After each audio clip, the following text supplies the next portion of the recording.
Hello everyone, welcome back. The other day, I asked you on Twitter, what is the craziest guitar chord that you have ever played / come across?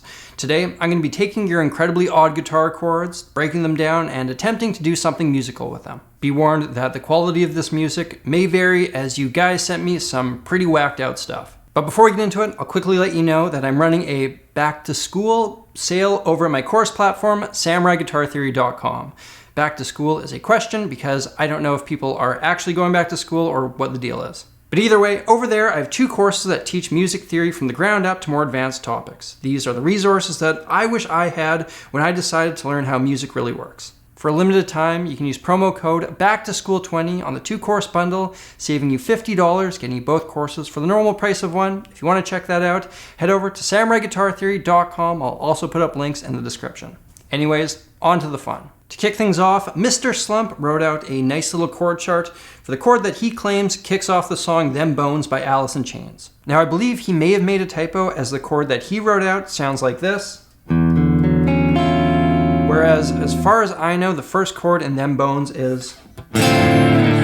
But even if these two things aren't the same, the chord that he wrote out is one of the weirder chords that I've ever come across, so it fits in nicely with this video. If we think of the lowest note here as the root, then we have the flat 7, the 9, the major 13, flat 9, and another root. If you aren't brushed up on your music theory, I will tell you that this is an especially uncommon combination of notes.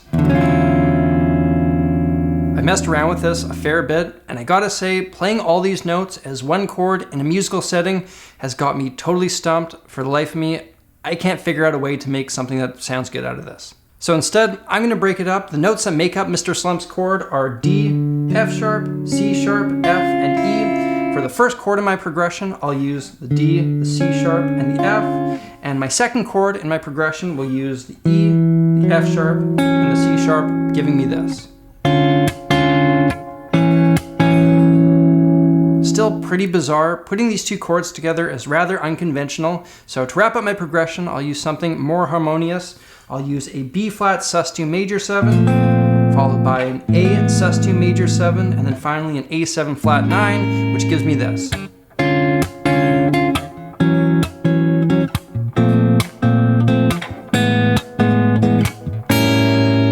And then it all repeats over and over again. This progression kind of gives me Mars Volta-esque vibes, so I'll see if I can make a track in that vein.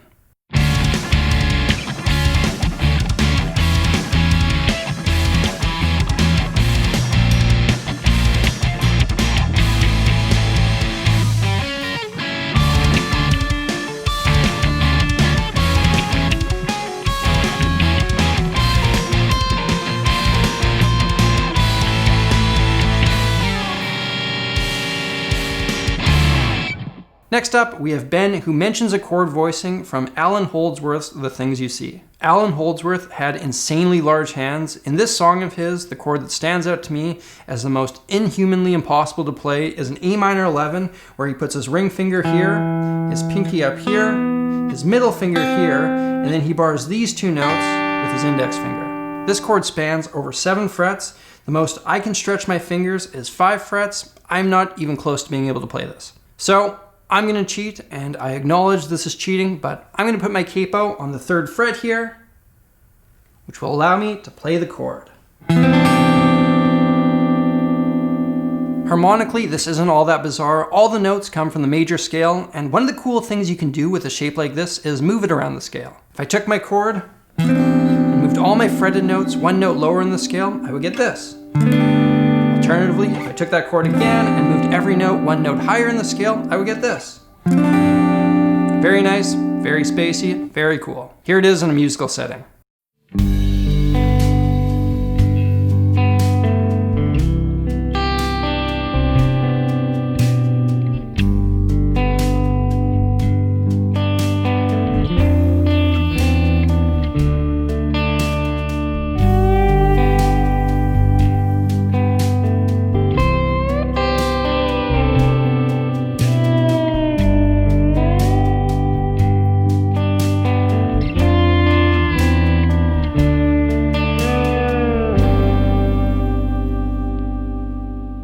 Moving on, we have the electric chord. I had never heard of the electric chord, so I went onto Wikipedia and found out the electric chord is a complexly dissonant signature chord and motivic elaboration used by composer Richard Strauss to represent the title character of his opera Elektra. The chord itself sounds like this, which is an E major triad with a flat 9 and natural 13. That alone is pretty out there. However, you can arrange all these same notes in a different order to get this chord, which is a D flat 7, sharp 9, a chord found all over the place in rock, funk, and blues. I can go back and forth between these two inversions to create a groovy John Scofield type thing. Here it is in a musical setting.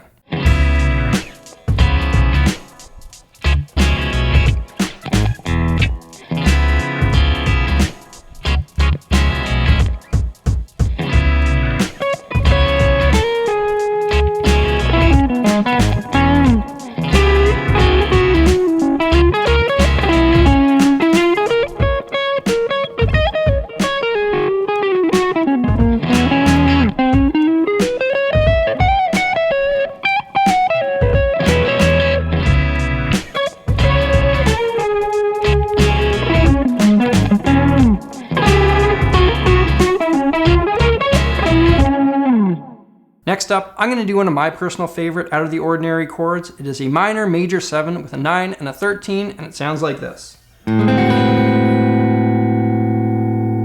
This chord is derived from the jazz minor scale,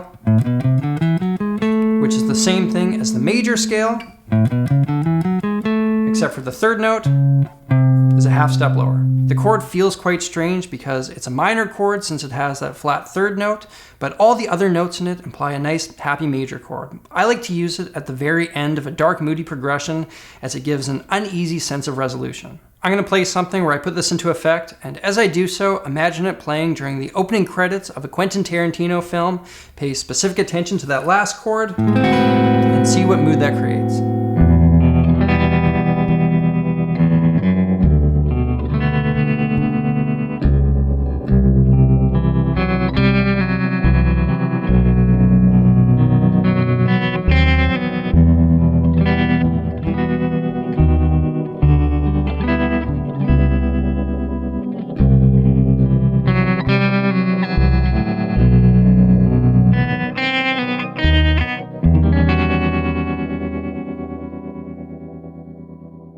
Okay, moving on, my good buddy Mike the Music Snob actually sent me a video where he demonstrates a crazy chord.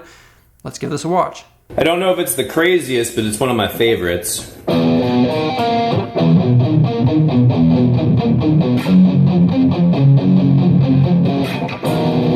I've never played this chord before, and I really quite like it. You're essentially taking two power chords, this one and this one, putting this one up the octave, and playing them both together.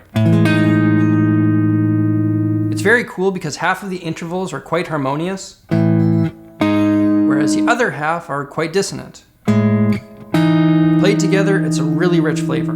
You could alternatively think of this chord as a root, a fifth, a major 7, and a sharp 11. A really interesting chord because it doesn't have that third which defines the major or minor tonality. Since it lacks this harmonic information, when I'm soloing over top of this chord, I can use a scale that uses a root, a major third, a sharp 11, a 5, and a major 7, which would be Lydian.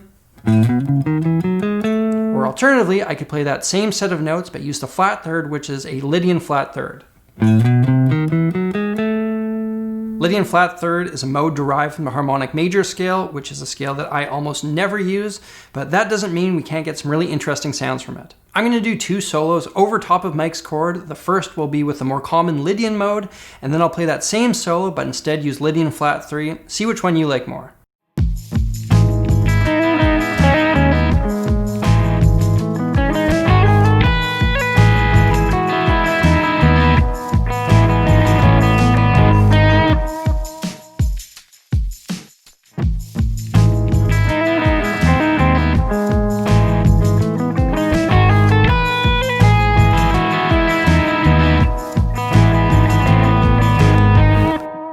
And last for today, Sean Landers sent me a totally cursed chord that requires you to use your thumb on the high E string. So for this chord, we have the open E string, we have the ring finger here, middle finger here, pinky here, index here, and then you have to bring your thumb around to play this note. Harmonically speaking, this is actually the same chord as the last one we looked at, just arranged in a different way, but I had to include it in this video because I've never seen anything with a fingering like this. Even though there is no third in this chord, I'm going to think of it as an E major 7 sharp 11, which comes from the B major scale. However, most of the other chords that I'm going to put in my progression come from the E major scale. Combining chords from different but related scales like this is a great trick that subverts expectations without going totally off the deep end. Here's an acoustic fingerstyle example.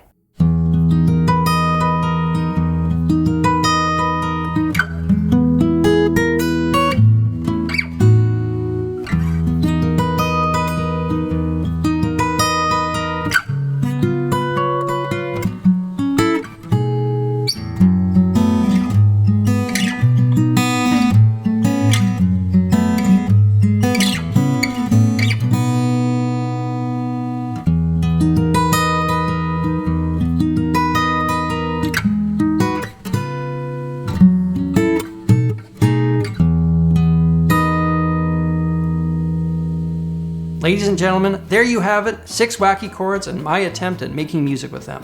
If all the theory stuff I talked about today was way over your head, I would strongly encourage you to check out my course platform, Samurai Guitar Theory. I truly believe that everyone has the ability to understand theory, and by doing so, you take the mystery out of music so you get to spend your energy creating instead of guessing. My courses are professionally animated and offer quizzes, lists of things to work on, and documents to make the tough stuff easy to understand. You can find that over at samuraiguitartheory.com, and if you check that out, don't forget to use promo code BACKTOSCHOOL20 on the 2-course bundle to get both courses for the normal price of one. Thank you all for watching. If you want to check out another video like this one, you can hit that link up there, and if you're new here, hit that subscribe button and stay tuned for a wide range of musical content. You can let me know what you thought about this video by hitting that like button and leaving me a comment. Until next time, I'm Samurai Guitarist, and I will see you again soon.